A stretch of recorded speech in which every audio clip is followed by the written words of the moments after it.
Hey there. Welcome back to another episode of the Elevation Association podcast experience. We're your host, Dr. Dan Nelson, Dr. Jared Hill. Welcome back. Um, it's good to be back recording. It feels like we were gone for a while, Jared. Well, you were gone for a while for sure. You were gone for a while. It's great to be back. It's always an awesome experience. We're going to talk today about our why we were gone, talk about our trip to Africa and the humanitarian effort that we had there. Every year it's fantastic, different volunteers every year, but we're excited to run through and give everybody a rundown of how this year went. And hopefully it will inspire you to come on one of our future trips we have coming up next year. Sounds good to me, man. Let's get into it. Well, why don't you kick us off with a little, just kind of give an overview maybe of what we were doing. I think that anyone that's heard us on, with Mark Costas or listen to this knows that we kind of have a thing going on. But if you'll, why don't you talk a little bit about what we were doing? Yeah, so our most recent in the Elevation Association, we focus on three pillars. We have life, leadership, and legacy. And for our legacy, we have created a 501c3 nonprofit called the Dental Legacy Foundation, where we set up about 4 or 5 years ago, where we go to Tanzania, Africa, and do some dental humanitarian work there. The scope of Dental Legacy Foundation is to expand oral access, oral healthcare access across Tanzania. And that can be done and accomplished in several ways. And one of the ways that we are currently doing that is we go over there once or twice a year and do some humanitarian work. And we'll talk more about that today. But that's what the Dental Legacy Foundation is. This year was a little different, a little unique. At the end of our trip, there was a little bit of political unrest. Maybe it was an election year, and we had a few fireworks. But overall, it was an amazing trip, and we're really looking forward to going back this next year. And we'll spend the next 30 minutes or so just kind of recapping, giving everyone a review and history of kind of what a trip looks like. So if you're interested in going, listen to this podcast, and we'll kind of walk you through what that looks like from our relationship with the Tanzanians and to all the way through to what it means to be a volunteer and travel and so forth and come back. So, Yeah, so don't you think there's a lot of people that have a misconception about what Tanzania is like? I think that unfortunately, I think most people's perception of Africa is based on Hollywood, right? And so there's not a lot of accurate information.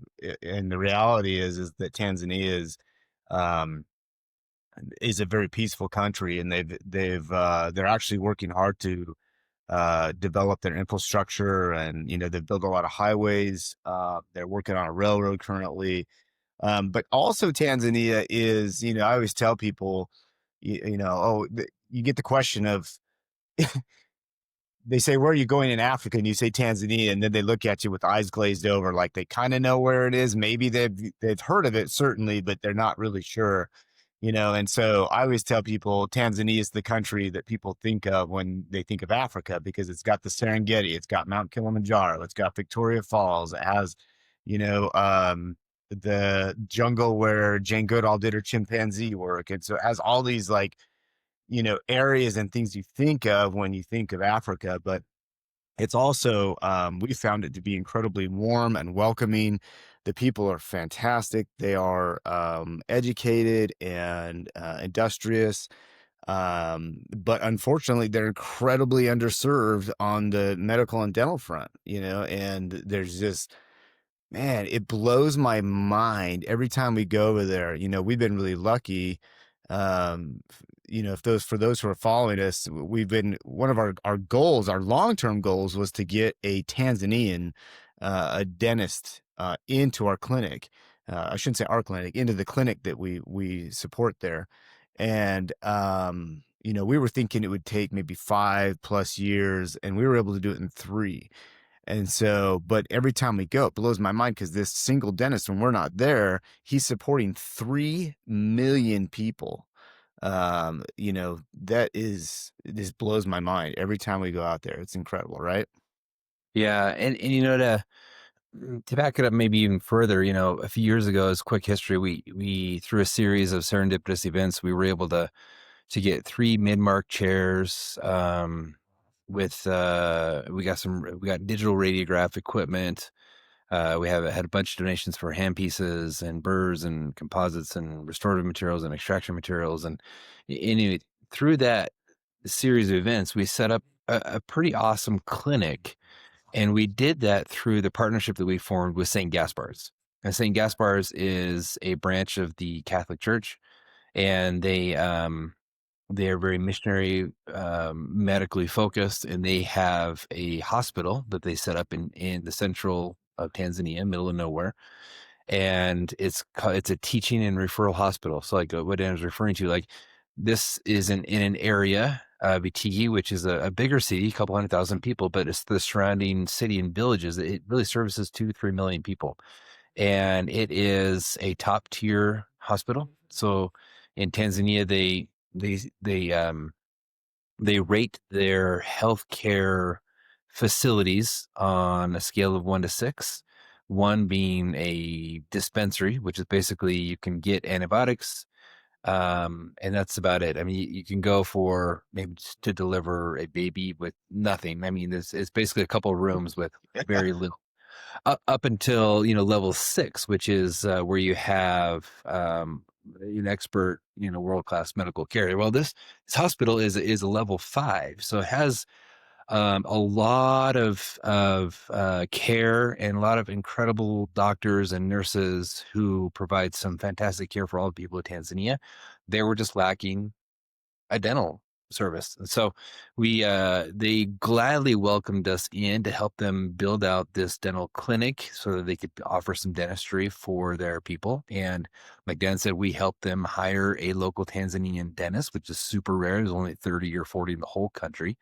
And he services all these people while we're not there. So that's a picture of what happens when you go. You fly into Tanzania, you take another little flight, then you take a drive, and you end up in this hospital, which is a huge compound. It's more than a hospital. It's a hospital. It's a hotel. It's a cafeteria. It has several different areas. We're talking, I don't know how many acres, and maybe 20, 30 acres of property that's fenced in, guarded, completely safe, and it has a sports facility there, basketball facility, a volleyball court, soccer fields, and that's where we go to do the majority of our work. Um, that's the basic big picture in the relationship between the Dental Legacy Foundation and St. Gaspar's, which is also known as the Society of the Precious Blood. So through that collaboration, the collaborative effort, we have created a couple clinics, and that's the background behind what we do. So when you show up, that's what we do. So Well, I like think that. I think it's worth noting, like why Tanzania? Why did we go over there? We've been asked that question a lot. You know, I get it's disappointing with two questions. One is why don't you do stuff that's local? To which my answer is always, what makes you think we don't?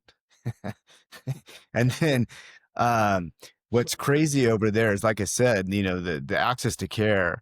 And I applaud all of the humanitarian aid effort that's out. There's so much effort, and there's a lot of, like, people ask, why do you go clear the crap across the planet? Tanzania is not close. It's a freaking far flight. And they're like, why do you travel all the way across the planet? You could go, to, Belize, or you could go to Guatemala, or you could go to, these places that are local, that have need. And the short answer is because it's worth it. The answer is because it's worth it, and because they need it.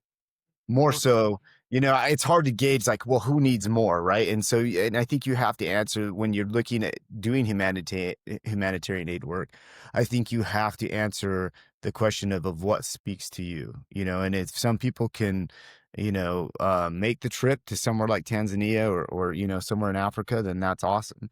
If they feel like, gosh, I just can't, do that, I'm going to go somewhere closer or do something local, that's awesome too. But The answer is because it's worth it to us, and it's valuable to us, and we see a need there that is not being filled, by almost anybody. And so, like when we came into this thing, they didn't have they had a dental clinic that was bare bones, and they had a hard time keeping a dentist there. They actually had a dental therapist who he was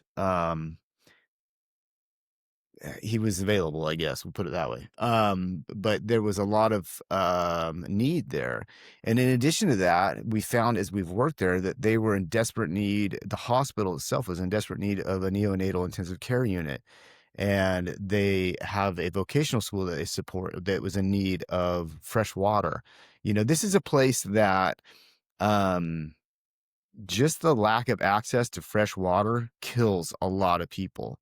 So when we got there, we were dental focused, but realized, oh my gosh, there's so much more we could be doing here. And so the breadth of our efforts has definitely broadened to where now we are looking more into, how do we better support the hospital? How do we better support the community as a whole? And since then, thank you I have to say really quick, because Jared Galovich, who's owner of CentraServe, who's been an incredible supporter, he's on our board, funded a water project over there. We've talked about that in the past, and he has put us with connections, and we've been able to do some. Have to give a shout out to Colton and Ashley Flake. He owns a pediatric some offices in Colorado, and there's the crew that's out there that have come and supported us and helped us with fundraising to build this NICU. And, so there's a lot of underlying stuff that we're going to get into in this podcast that we're working towards. But in general, you can kind of get the idea that, oh my gosh, like there is an incredible need where we are at in Tanzania that doesn't really exist anywhere else. And I'm not really doing that to compare, but I'm answering the question of why Tanzania, right? Why do we go to Tanzania? So I mean, and then the fact like that there's always a little sense and feeling of adventure when, don't you think, Jared, when we go over there, like there's always like kind of I mean, it's new for one, for most people that come, but also like, I don't has anything gone to plan that we've done? Like it's always turned out good. And it's always, we've landed on our feet consistently, but we set out to do, one thing, and all of a sudden we're building a NICU, and, we set out to do another thing, and all of a sudden we're building the water tower. You know what I mean? It's just like, does it ever go to plan? But I think that that's part of the adventure and the excitement and the fun of it all.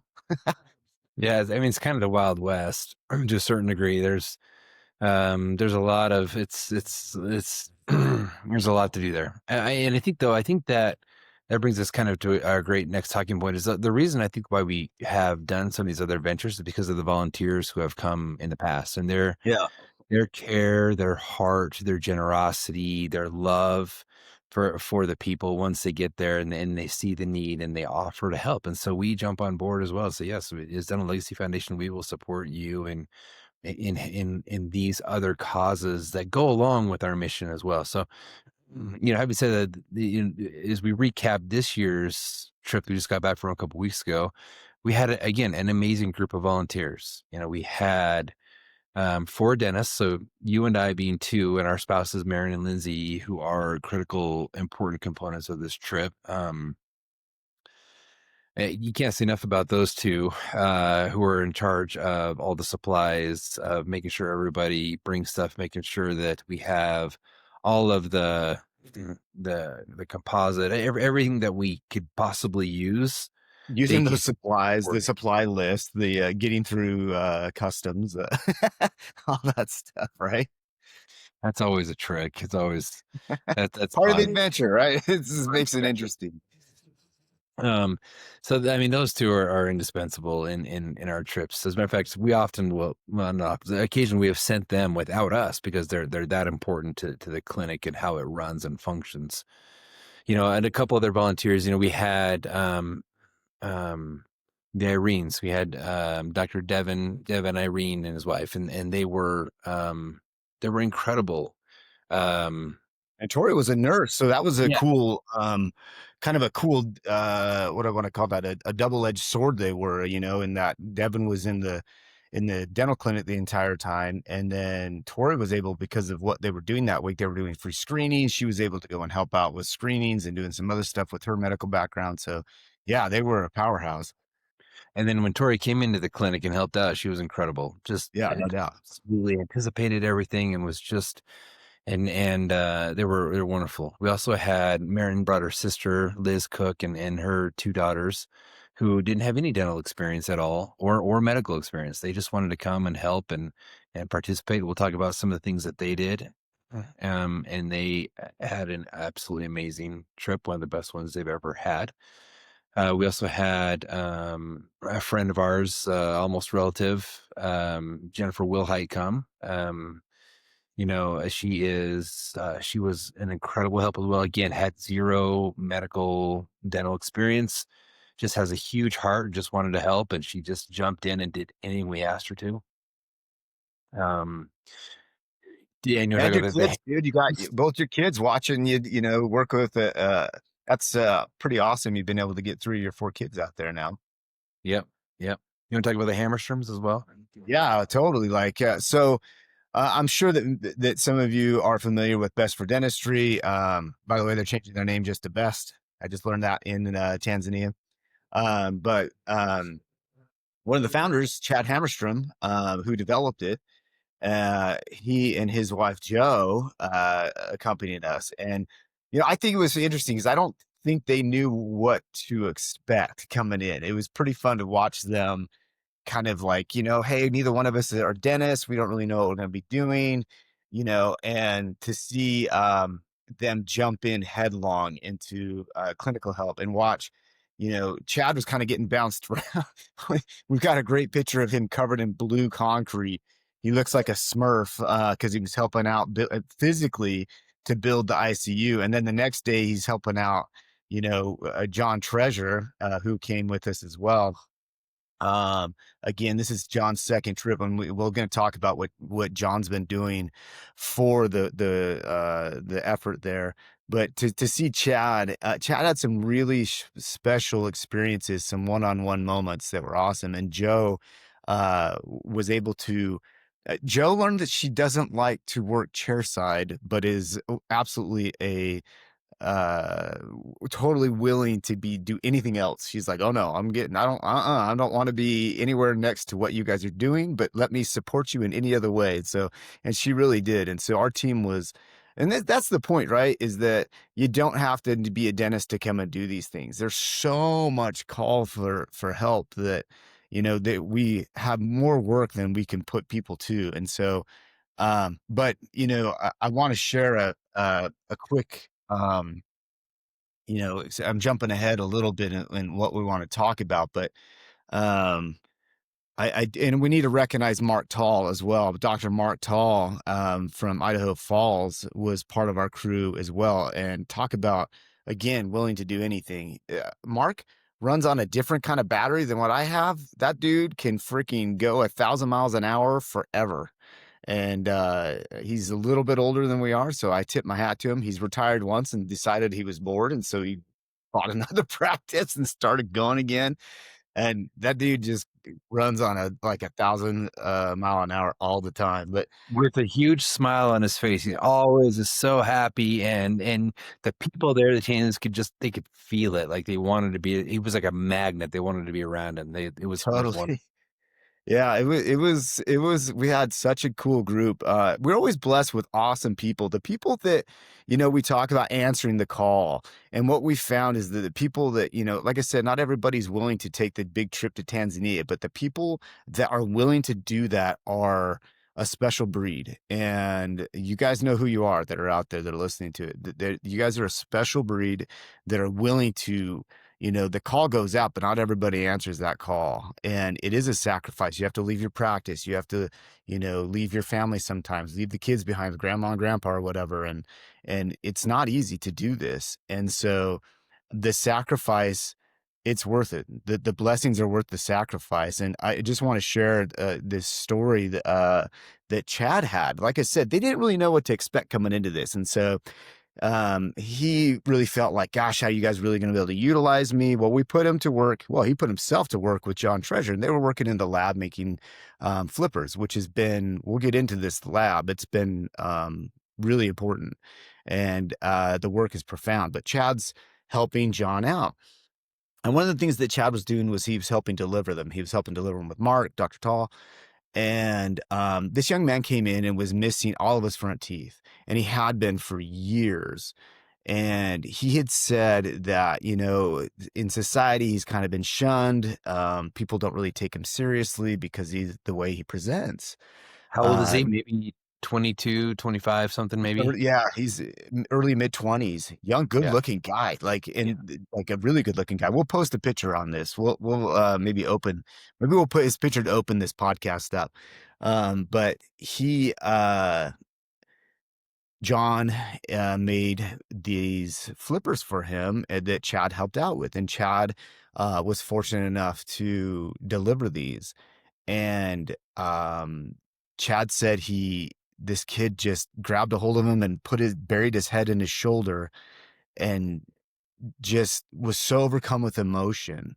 And Chad was really taken back by that moment. And really, he said, you know, I'm never going to forget this. This is something I'm going to remember the rest of my life. And this is one of those life-changing experiences that you have because it affects another person on a level that you didn't know you could affect somebody, you know? And so, he came into it thinking, oh, I don't know if I'm going to even be able to help anybody out here, and left feeling, I think, really fulfilled. And so this is the kind of stuff. And for you guys that are out, you know, and gals that are out doing this stuff, this is why we do it, right? This is the whole point, is moments like that.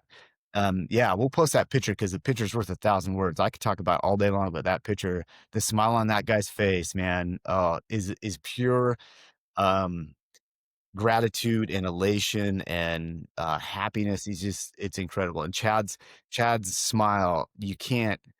The genuineness of that photo is profound. So we'll put that up, and I think it'll tell a better story than I ever could. Yeah, and that kind of leads us into the work that happens when you get there. So when you get to Itigi St. Gaspar's, we have Father Justin there too. He is a director of the hospital to greet us and to welcome us, and you'll be assigned a room. Like I said, there's like a motel on property, and you have your own bathroom and your room, and so you get assigned your room, and it's a little bit of time to rest and recover because it is a long trip to get over there. But once you do, there are several ways afterwards to be involved. And so we're never quite sure how busy the clinic is going to be. There's been years in the past where it's been a little slower, and we have had to come up with, or we had to start other projects to help with. There's always something to do, but this year was a little different, Dan. They Yeah. invited us to come on the week of the week that they celebrate St. Gaspar's birthday, which is October 21st. They said, what we're going to do is we're actually going to open up some free screenings to the community, and we're going to offer some actual free care. Normally, they don't offer free care, even while we're there. Normally, they charge a nominal fee, very minimal, but it's just helping enough to cover some of the costs of the staff and the overhead of running the clinic, which we totally Really, agree really with. quick to that point, Jared.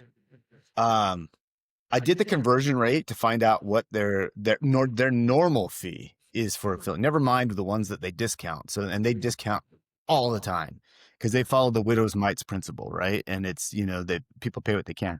But I did the conversion from Tanzanian shillings into dollars on what a normal, two surface filling would be. It's $2, $2. Yeah. That's the normal fee.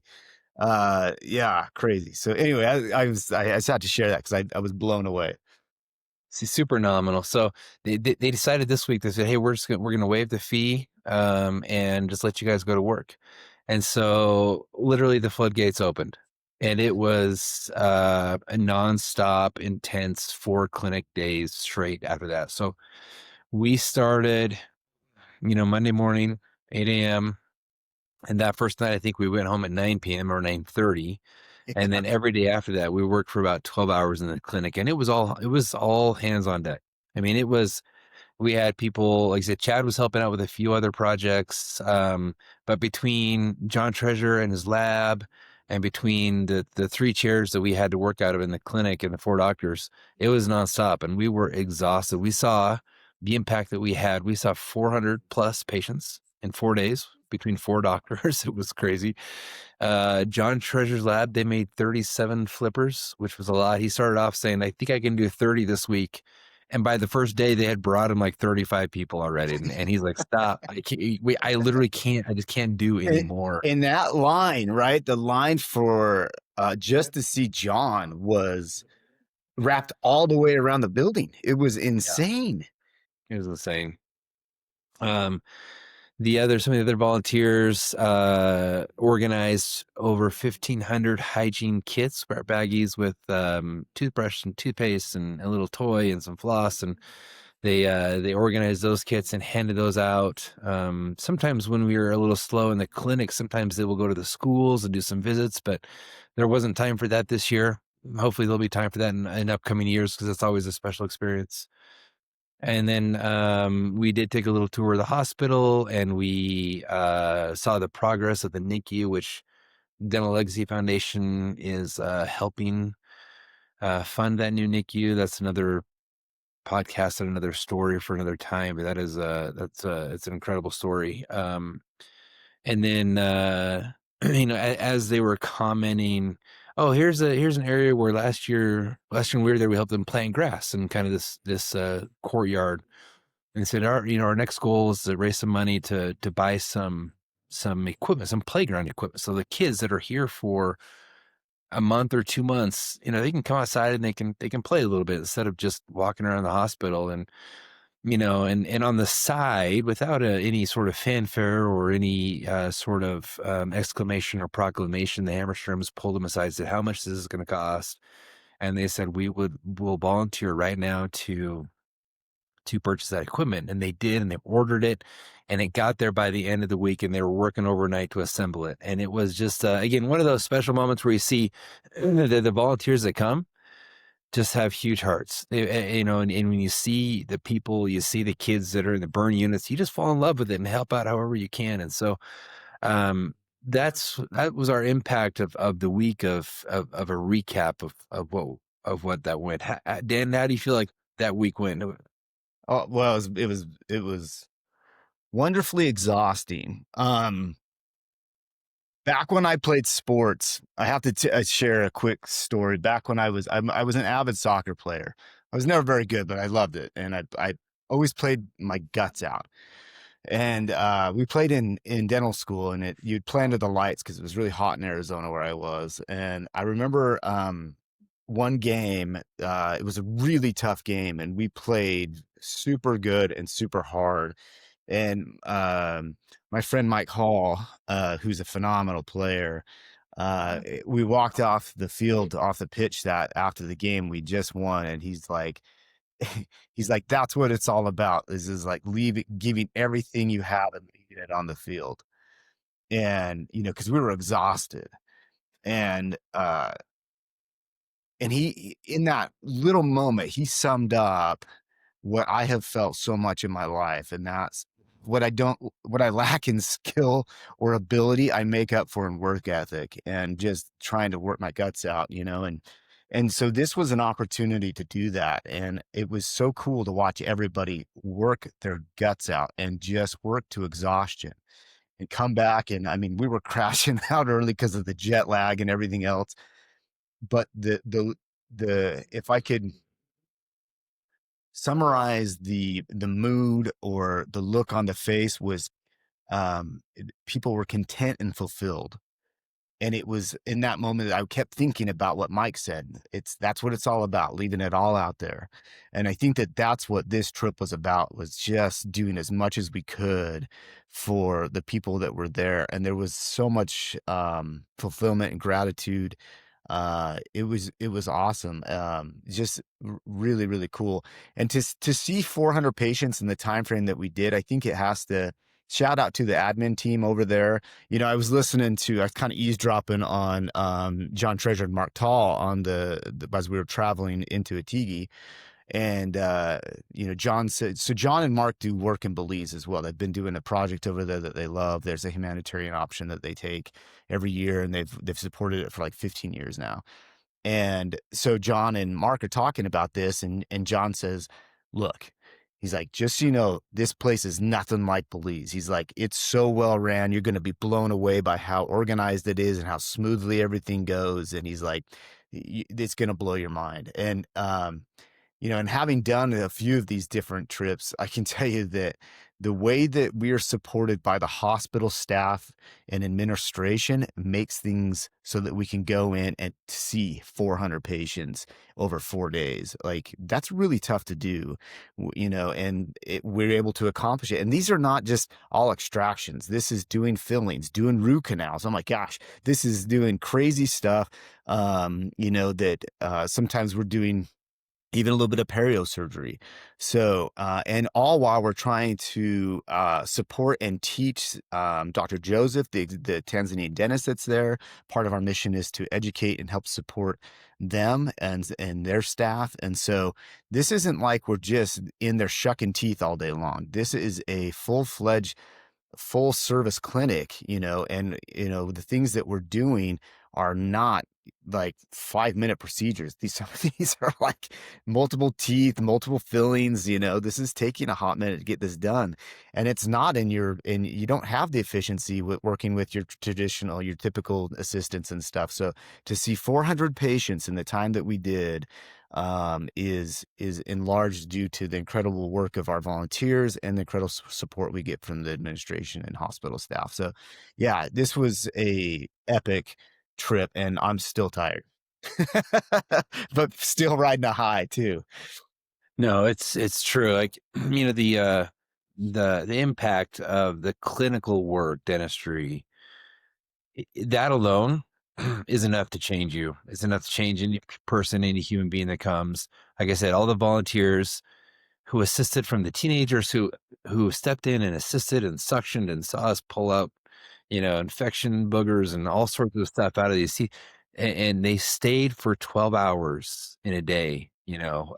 Says a lot to the type of work that we do there, and that we're Yeah. allowed to do there. But there's a huge impact, beyond the clinic, right? There's these community connections that we've made outside of the clinic. And your soccer story kind of leads us into to one of those stories, and I'll let you tell that, Dan, because you've helped organize this drive, and this is a really cool story as well. Yeah, I wish people could see your jersey, man. You might have to stand up and like show off the jersey there. Oh yeah. So we did a couple things. I got a wild hair. One of our EA members, his name's Bryce Larson.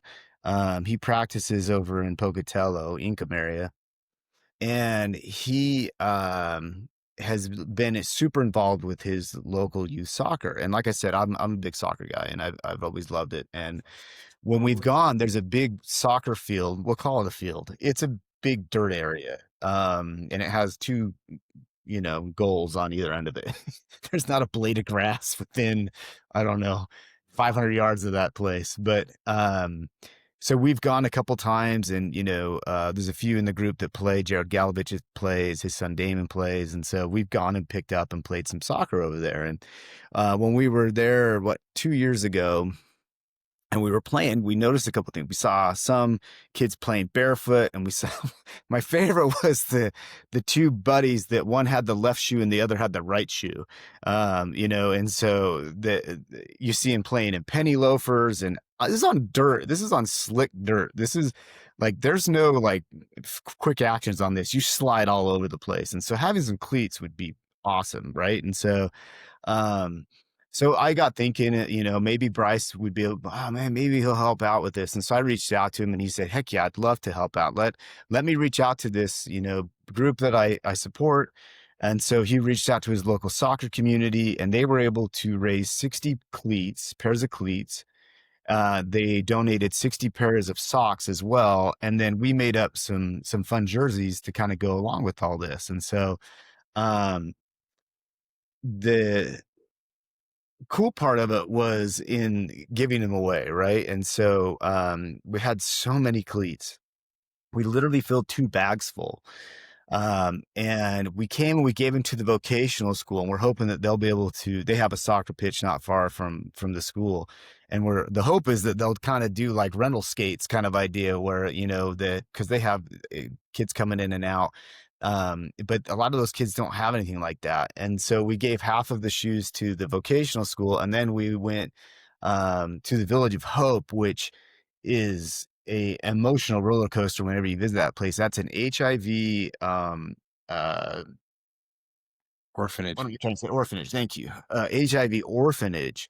And just the story on that orphanage is incredible. Look it up. Village of Hope. It's in Dodoma, Tanzania.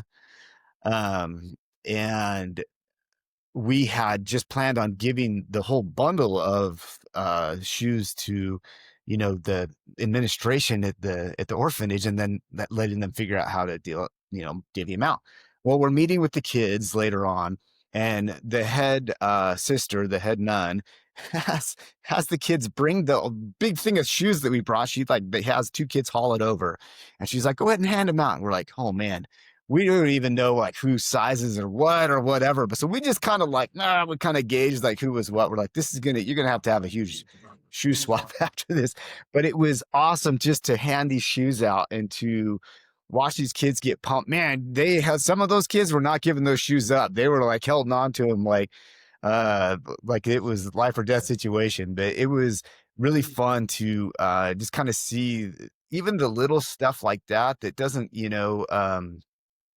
maybe we take for granted over here. It's a big deal over there, and so huge shout out to Bryce and all of his work and putting this together, and the everybody in their soccer community that helped support this. Just so grateful for that, and the kids were so grateful and just so pumped up to get that stuff. So that was pretty rad. That was a little thing, but it went a long way. Yeah, it's the impact beyond the clinic. You fall in love with the community. They don't just welcome you into the hospital. Like they really welcome you into their hearts, and it's a really impactful moment for everybody who's able to participate in that. Like you said, the Village of Hope, the Magnoni Vocational School. We saw students who were learning their trades, sewing, woodwork, metalwork. They're making Olive oil, or I mean, sunflower. sunflower seed oil. What the Yeah. heck? It was really cool. We discussed a future girls housing project. We'll discuss another time. That just this impact of or these I should say these clinical connections or community connections that you make beyond the clinic are part of the secret sauce to feeling so full of joy when you go and you visit. So Did you see the pictures of the playground equipment that got sent over? yeah. Did you see that the kids were playing on it while they were painting it? Oh. It's not even they're like painting it. The kids are on it as they're working. Like I love it. It's just like talk about impact, right? It's Yeah. fantastic. Yeah. Yeah, this is all part of the plan of being a part of Elevation Association and the Dental Legacy Foundation. As we reflect upon this trip and upon the other trips, there's so many lessons you learn about not just leaving a legacy, but you learn about leadership as well, right? I mean, like you said, about adaptation when plans collapse, right? Everybody's got a plan until you get punched in the face, and we get Mike punched Tyson. in the Yeah. face every single time we go there, and it's like, oh, okay, well, let's adapt. Let's do this. And I think those are huge leadership lessons that you learn that you can apply in your practice as well. Serving with humility, finding purpose in discomfort. Because when you're there, it's not comfortable. I mean, Mary and I had a conversation. We lay down in bed one night, and because I'm 6'2.5", my feet were hanging off the end of the bed, and it was flat. I'm not sure if there was any mattress or if it was all just wood, but it was pretty hard. And I was like, The beds are a dice roll, right? You never know. yeah. I was like, yes, but the purpose that I feel here, even though it's uncomfortable, is worth every moment of doing this. And fell asleep quickly every night, regardless of the bed, right? So, we talk about all the time life, leadership, legacy. You see all three of those pillars in this week long trip or week and a half long trip if you choose to say to do a safari, right? In every challenge that you face there's a choice, right? You can kind of hide away and kind of shrink back, or you can rise up to the challenge. And in Tanzania, you step up to it. You step up to the challenge, and they are so grateful that you are willing to do that. And that's what drives us back every year. So, Yep, totally. looking ahead, Dan, what do we have? What do we have coming up still? I mean, we got a lot of. I mean, this is like Oh we're gosh. just like we're in the kind of the infant stage of this project still. Yeah, yeah, and I think, like we were talking about, we said we would talk a little bit more about John Treasure and what he's doing. So John runs a lab. He's our go-to guy for all of our custom lab work. He is a gifted artisan, and he's a second generation lab owner. They run Treasure Dental Labs out in Idaho Falls, and he is huge on giving back. He had a moment. I have to talk about this. Jared had a great idea, and it was that we would have, when we weren't exhausted, we would have kind of an around the room at the end of the day and kind of talk about, the what went good, and we call them hot washes. And we had the last day of clinic. Actually, it was one of the last days overall. We were kind of chatting, and John shared.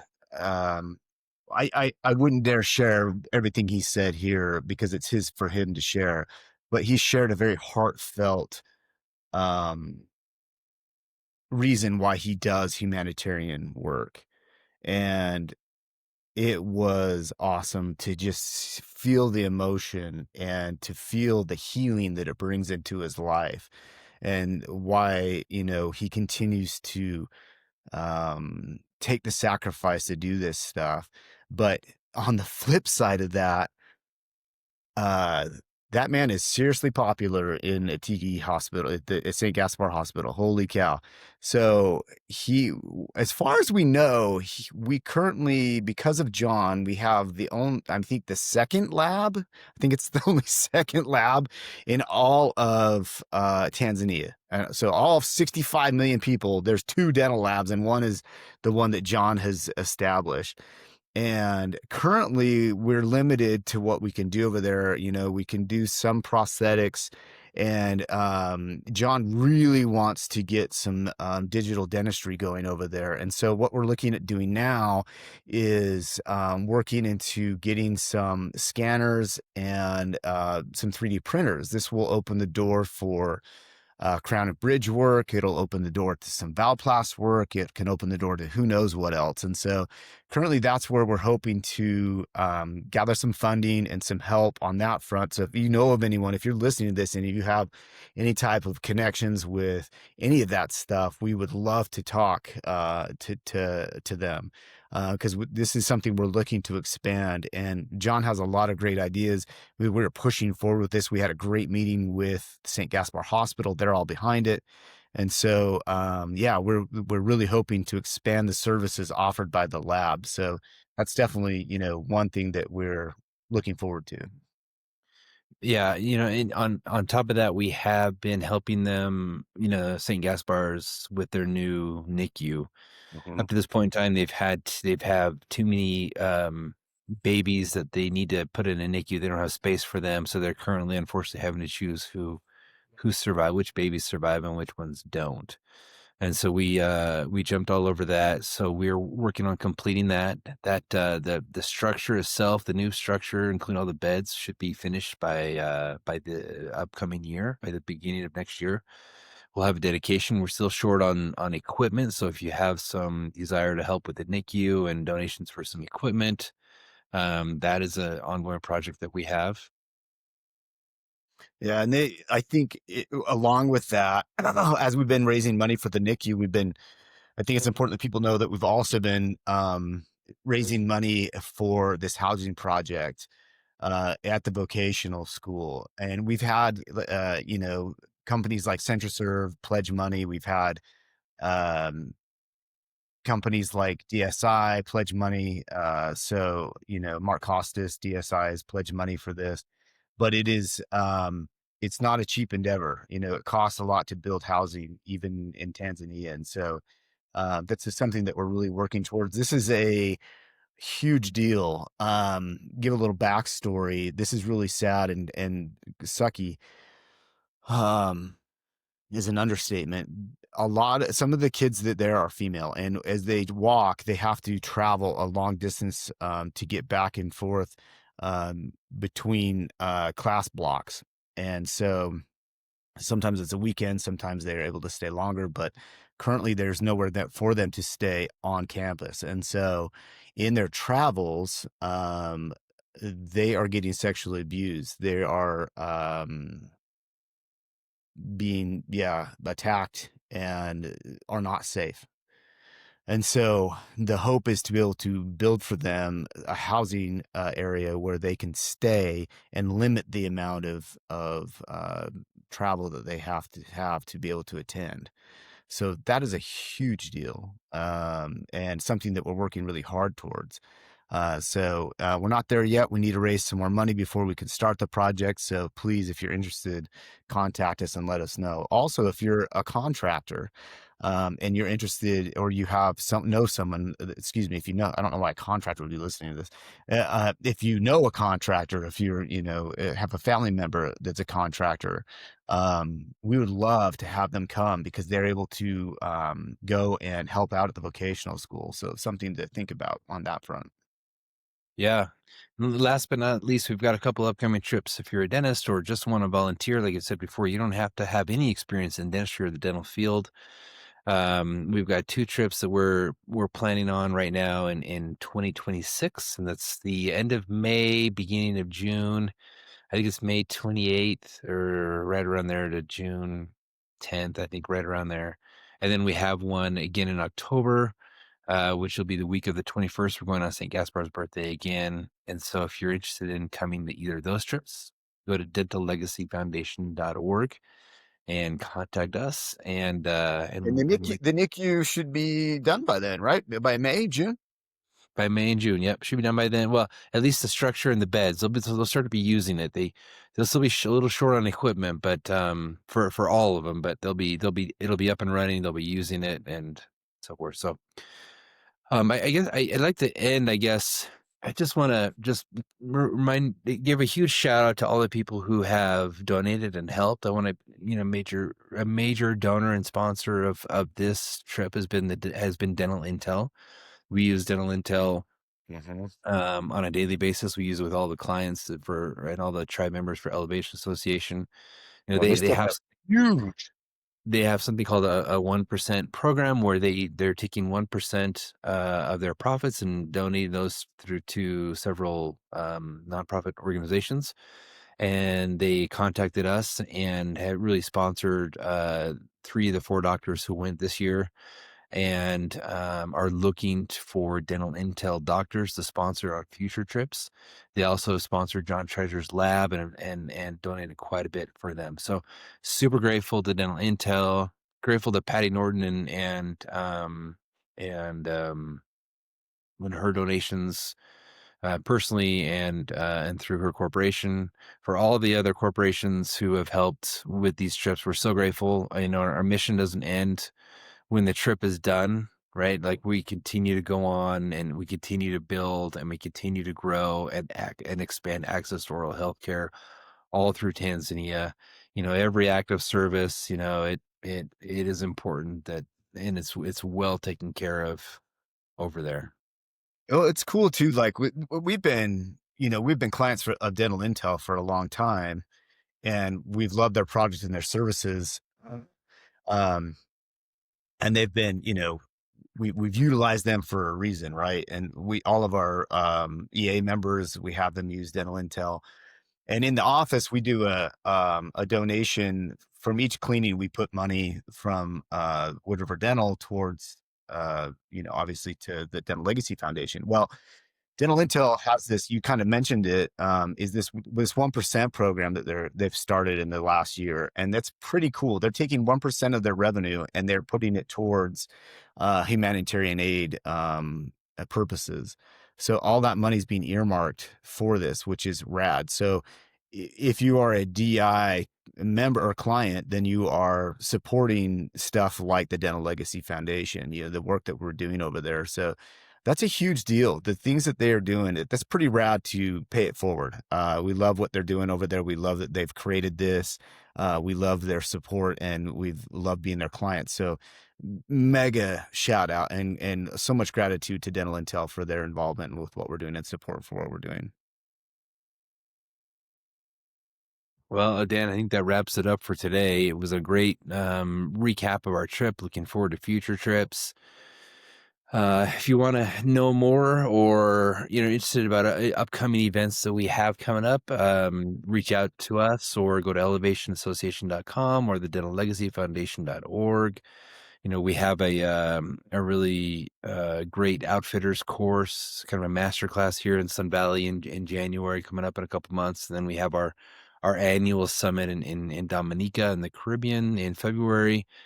And then we have our big Alaska fishing trip coming up in July. So there's lots of ways to get involved. Go to school.com and look up at Elevation Association. We have, you know, a lot of contributors there. We have Jeremiah and Kat from Elite Health and Wellness that are, giving, weekly health advice as well for dentists. And so there's more than just clinical talk. There's health talk. There's leadership talk. There's all sorts of well-rounded talks so you can elevate not just yourself, your practice, but also elevate yourself as well. So get involved, reach out.